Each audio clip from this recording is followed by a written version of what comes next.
दलितों के मसीहा कहे जाने वाले संविधान निर्माता डॉक्टर भीमराव अंबेडकर का मानना था कि यह अनुचित है कि बहुसंख्यक जाति अल्पसंख्यक समूह के अस्तित्व से इनकार करे, लेकिन यह भी उतना ही अनुचित है कि अल्पसंख्यक हमेशा अल्पसंख्यक ही बने रहना चाहे। डॉक्टर अंबेडकर इस बात के सख्त खिलाफ थे कि समाज का कोई भी अल्पसंख्यक तबका हमेशा के लिए अल्पसंख्यक ही बना रहे। इसलिए डॉक्टर अंबेडकर ने संविधान सभा में यह प्रस्ताव रखा था कि अनुसूचित जातियों और अनुसूचित जनजातियों को शिक्षण संस्थाओं और नौकरियों में सिर्फ 30 या 40 वर्ष तक ही आरक्षण दिया जाए। इसके साथ ही ये प्रावधान भी हो कि इस अवधि को किसी भी सूरत में बढ़ाया नहीं जाए।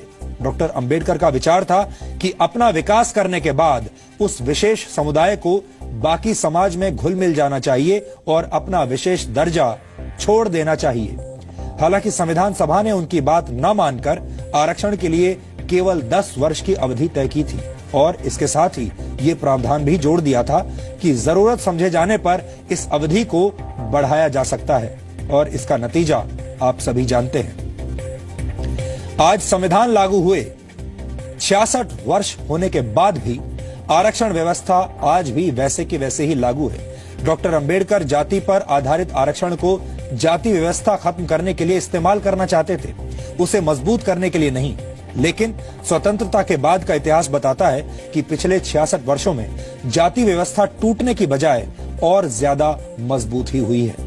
डॉक्टर भीमराव अंबेडकर का नाम लेकर आरक्षण की राजनीति करने वाले लोग देश को अंधेरे में रखते हैं, क्योंकि वो डॉक्टर भीमराव अंबेडकर की बातों को पूरी तरह से ना तो आपको बताते हैं और ना ही उनका पालन करते हैं। असल में डॉक्टर अंबेडकर ने क्या कहा था वो हमने आज आपको बताया है और इस देश में बहुत कम लोग हैं जो असल में ये बात जानते हैं कि डॉक्टर अंबेडकर आरक्षण को लेकर असल में क्या चाहते थे। जिस आरक्षण व्यवस्था की शुरुआत पिछड़े समाज की तरक्की की भावना से की गई थी, उसे अब अधिकार समझा जाने लगा है।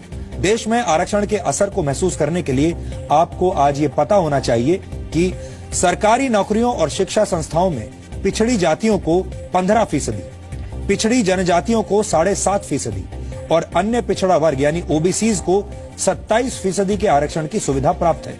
यहाँ आपको बता दें कि जिस ओबीसी परिवार की सालाना आय 6 लाख रुपए या उससे ज्यादा होती है, उन्हें आरक्षण व्यवस्था का कोई लाभ नहीं मिलता और उन्हें क्रीमी लेयर माना जाता है।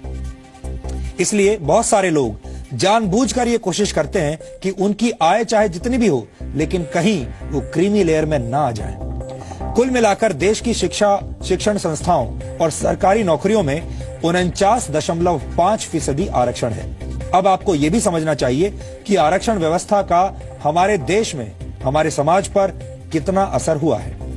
National commission for scheduled caste and scheduled tribes के मुताबिक वर्ष 1959 में केंद्र सरकार की नौकरियों में क्लास 1 अधिकारियों में सिर्फ 1.18% पिछड़ी जातियों से थे। वर्ष 1984 में यह आंकड़ा बढ़कर करीब 7% हो गया। वर्ष 1995 आते आते केंद्र सरकार की नौकरियों में 10% से ज्यादा क्लास 1 अधिकारी पिछड़ी जातियों के हो गए और वर्ष 2011 में यह संख्या और ज्यादा बढ़कर 12.27% हो गई। आपने देखा कैसे 1959 से लेकर 2011 तक ये संख्या लगातार बढ़ती चली गई। यानी एससी और एसटी वर्ग को आरक्षण का फायदा मिला है, ये आंकड़े साफ साफ बताते हैं। हालांकि परफॉर्मेंस यानी प्रदर्शन की अगर बात की जाए तो नतीजों में काफी उतार चढ़ाव देखने को मिलते हैं। वर्ष 2014 में आईआईटी बॉम्बे के छात्रों पर एक स्टडी हुई थी और इस स्टडी के मुताबिक एवरेज क्यूमुलेटिव परफॉर्मेंस इंडेक्स में सामान्य वर्ग के छात्रों को औसतन 8.09 का स्कोर मिला। ओबीसी छात्रों को 6.6 का स्कोर मिला, जबकि एससी एसटी छात्रों को 5.9 का स्कोर मिला। लेकिन जरूरी नहीं कि ऐसा हर बार होता हो और हर जगह होता हो। ये स्कोर अलग अलग केसेस में मौजूद स्तर से अलग भी हो सकते हैं, मौजूदा स्तर से भिन्न भी हो सकते हैं। दूसरा उदाहरण है वर्ल्ड डेवलपमेंट जर्नल स्टडी, जिसकी रिपोर्ट 2015 में आई थी। इसमें पब्लिक सेक्टर में प्रोडक्टिविटी पर रिजर्वेशन के असर को समझने की कोशिश की गई थी और इस स्टडी में यह पाया गया कि आरक्षण से उत्पादकता पर कोई बुरा असर देखने को नहीं मिलता। यह study Delhi school of economics और अमेरिका की यूनिवर्सिटी ऑफ मिशिगन के 2 प्रोफेसर्स ने भारतीय रेलवे पर 1980 से 2002 के बीच की थी। यानी कुछ स्टडीज अच्छे परफॉर्मेंस की बात करती हैं और कुछ बुरे प्रदर्शन की बात कहती हैं। इस पर और ज्यादा रिसर्च किए जाने की जरूरत है। लेकिन एक बात साफ है कि जाति और धर्म की बजाय आरक्षण का आधार आर्थिक स्थिति होना चाहिए। सवाल यह है कि उच्च वर्ग के गरीब व्यक्ति को आरक्षण की ज्यादा जरूरत है या आर्थिक रूप से संपन्न पिछड़ी जातियों को। ये हमें सोचना होगा। क्या किसी गरीब को इसलिए सामाजिक समानता का अधिकार देने से इनकार किया जा सकता है कि वो सामान्य श्रेणी से ताल्लुक रखता है? इसलिए जानकार मानते हैं कि आरक्षण अगर देना ही है तो आर्थिक रूप से पिछड़े लोगों को देना चाहिए।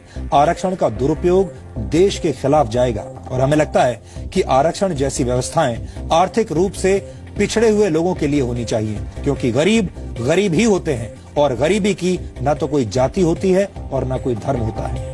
हमारे देश की समस्या यह है कि हम हर स्थिति और घटना को धर्म और जाति के चश्मे से देखते हैं। हैदराबाद में एक छात्र रोहित वेमुला की आत्महत्या को दलित छात्र की आत्महत्या कहकर प्रचारित किया गया था।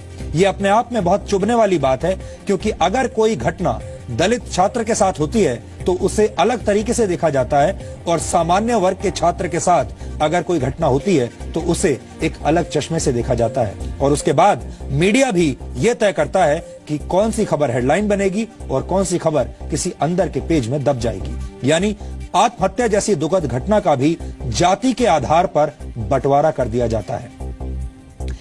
इस विश्लेषण के अंत में हम इस बात पर आज जोर देना चाहते हैं कि जिस तरह दुनिया की सुपर पावर बनने के लिए कोई आरक्षण नीति नहीं है, कोई आरक्षण नहीं होता, उसी तरह कोई देश या समाज सिर्फ आरक्षण के आधार पर आगे नहीं बढ़ सकता और ना ही सुपर पावर बन सकता है।